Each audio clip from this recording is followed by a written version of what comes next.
In the spring and summer of 1665, an outbreak of bubonic plague spread throughout England.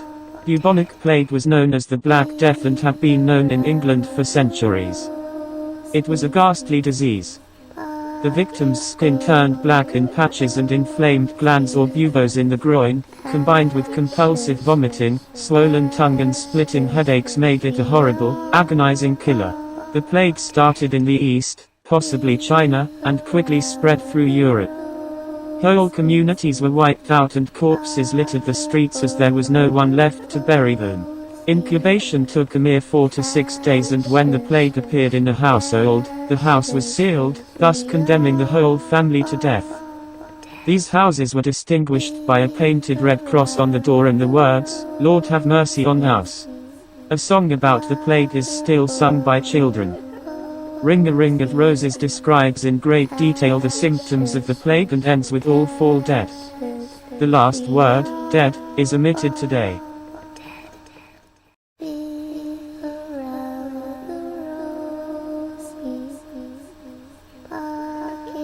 It began in London in the poor, overcrowded parish of St Giles in the Field.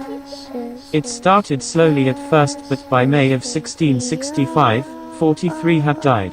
In the poorer parts of the city, hygiene was impossible to maintain in the overcrowded tenements and garrets. There was no sanitation, and open drains flowed along the center of winding streets. The cobbles were slippery with animal dung, rubbish and the slops thrown out of the houses, muddy and buzzing with flies in summer and awash with sewage in winter. 2 suspicious deaths were recorded in St Giles Parish in 1664 and another in February, 1665. These did not appear as plague deaths on the bills of mortality, so no control measures were taken by the authorities, but the total number of people dying in London during the first 4 months of 1665 showed a marked increase. By the end of April, only 4 plague deaths have been recorded, 2 in the parish of St Giles, but total deaths per week had risen from around 290 to 398. In June 6,137 people died, in July 17,036 people, and at its peak in August, 31,159 people died. In all, 15% of the population perished during that terrible summer. In July 1665, plague was rampant in the city of London. The rich ran away, including King Charles II of England, his family and his court, who left the city for Salisbury, moving on to Oxford in September when some cases of plague occurred in Salisbury.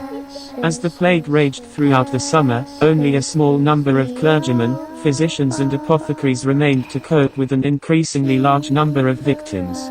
The authorities became concerned that the number of deaths might cause public alarm and ordered that body removal and interment should take place only at night.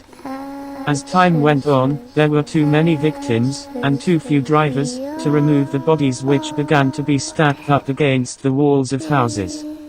Daytime collection was resumed and the plague pits became mounds of decomposing corpses. In the parish of Aldgate, a great hole was dug near the churchyard, 50 feet long and 20 feet wide. Digging was continued by laborers at one end while the dead carts tipped in corpses at the other.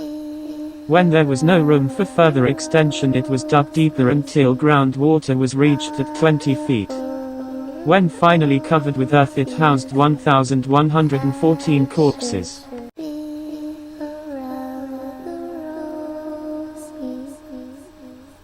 Plague doctors had a mixed reputation, with some citizens seeing their presence as a warning to leave the area.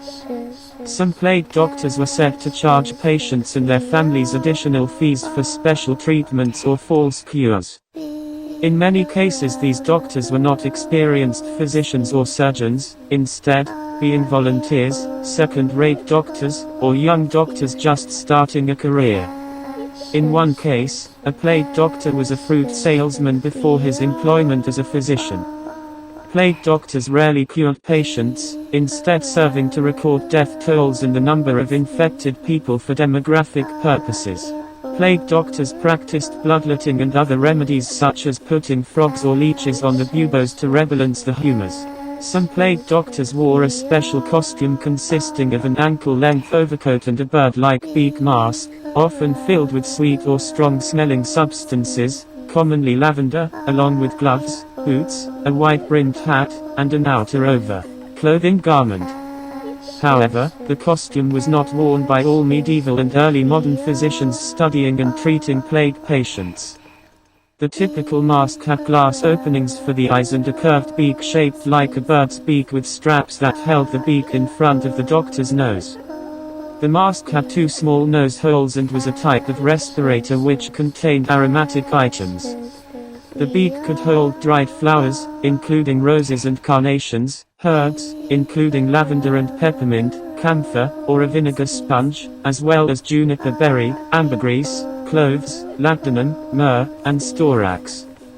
The purpose of the mask was to keep away bad smells, known as miasma, which were thought to be the principal cause of the disease.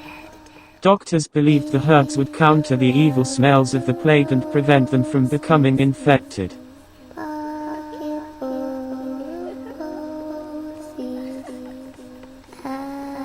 By late autumn, the death toll in London and the suburbs began to slow until, in February 1666, it was considered safe enough for the king and his entourage to come back to the city. Plague cases continued to occur sporadically at a modest rate until mid-1666. According to the bills of mortality, there were in total 68,596 deaths in London from the plague. It's estimated that the true number of mortalities was probably twice that figure. There are 32 no-plague pits in the Greater London area. A lot have been discovered when works on the Underground have been undertaken. The list of pits in the City of London are Finsbury Fields, St Bride's, Goswell Street, No. Seawood Street, Mount Mills, Moorfields, St Martin in the Fields, Tothill Fields, No. Vincent Square, Westminster, Pitfield Street in Hoxton, Golden Square in Soho, a large pit under Aldgate Tube Station and several in Stepney, including large areas around St Dunstan's Churchyard. Please like and subscribe. Also follow me on Instagram and TikTok at DuckHistory2021.